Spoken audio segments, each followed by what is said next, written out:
The information found in this video and related presentation is provided by the Retirement Research Foundation and is for educational and informational purposes only. Nothing in this video should be considered to be tax or investment advice.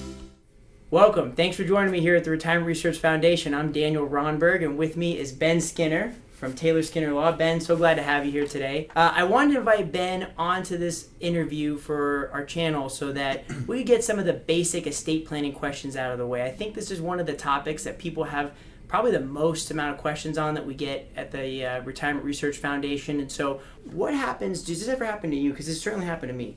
You know, somebody will say, oh, I'm all covered. My daughter is joint owner on all my accounts. Mm-hmm. Obviously there's a trust issue there because you would assume that parent would trust their daughter, and I'm not knocking daughters, it could be a son, that their child is trustworthy and not going to steal the money. That's obviously the first hurdle it could be a potential problem, but most time is not in a trusting relationship, but could be. But what are some of the dangers obviously you have the access to the funds, without a death certificate, which could come in handy, that You're not going to have to go to the bank with a death certificate, wait the time, and then get access to the funds, start paying bills and planning funeral arrangements. Absolutely. But what are some of the benefits and downsides to that type of planning mechanism? It's kind of a loophole. The only benefit I can think of is that the quick access to money after somebody passes. They don't have to wait for a death certificate. They can have instant access.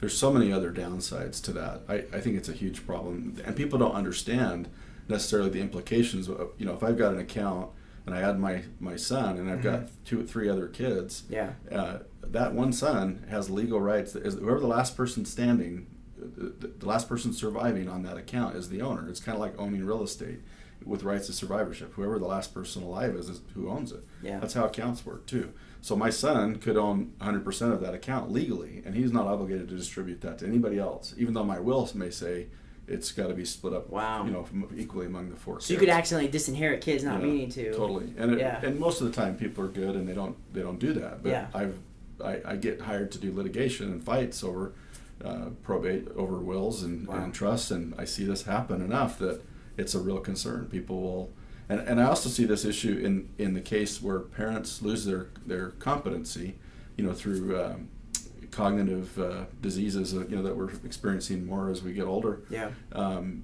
Where you had a kid that was very trustworthy initially, but they start to see mom or dad declining and maybe don't agree with everything they're doing or wanting to do, and so then they can take control of that money. There's nothing to stop them.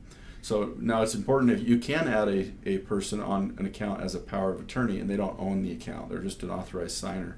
So if you really wanted to add somebody, that's the better way to do it, as a power of attorney or authorized signer. That makes sense. So you could add the authorized power of attorney. Yeah. They don't have control or not sharing the liability of it. That's one thing I don't think we really touched on was what if your kid goes out and gets in a car accident and now your assets could be up for grabs? That's right. Right? Yeah, is that if they hurt somebody, they got sued, they got judgment against them, well, they're a co-owner of your account. Wow. So that is one of their assets that could be reached by one of their creditors, or even a credit card or whatever. Plus putting the liability and the pressure on them if they have brothers and sisters to be looking at them as to what are you doing with mom and dad's money. And then that can create friction.